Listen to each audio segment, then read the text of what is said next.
Depuis que j'ai préparé cette recette de tequeños, tout le monde qui la goûte me demande la recette.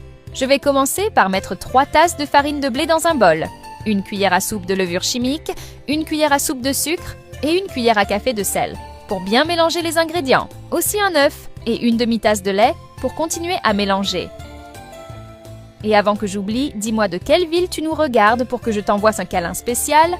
Le câlin d'aujourd'hui va à Chantal Grimaud de Occitanie. Je suis heureux que tu apprécies nos recettes. Maintenant, je vais ajouter 2 cuillères à soupe de beurre pour continuer à bien pétrir le tout.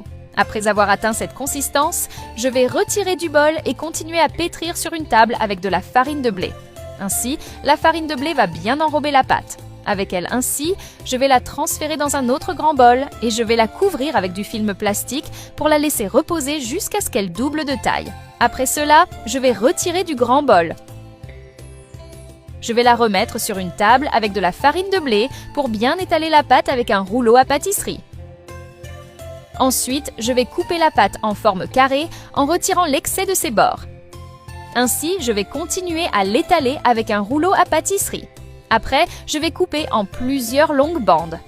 Maintenant, je vais avoir besoin de 500 g de mozzarella et je vais aussi la couper en plusieurs longs morceaux. Avec les morceaux coupés, je vais en prendre un et bien enrouler une bande de pâte autour de cette façon. Elle doit être bien serrée sur la bande de mozzarella pour que ça ne rate pas. Ainsi, je vais la mettre dans une poêle avec de l'huile déjà chaude. Et je vais répéter le processus avec les autres morceaux de mozzarella. As-tu déjà vu une recette semblable à celle-ci? Envoie-la moi pour que je puisse la faire aussi chez moi, j'adorerais. Tu sais déjà comment la recette d'aujourd'hui va finir? Tu vas être surpris? Après un moment, je vais retourner la recette de l'autre côté pour la préparer des deux côtés. Ainsi, je vais retirer la recette de la poêle pour la mettre sur une assiette avec du papier absorbant pour absorber le reste d'huile qu'elle contient.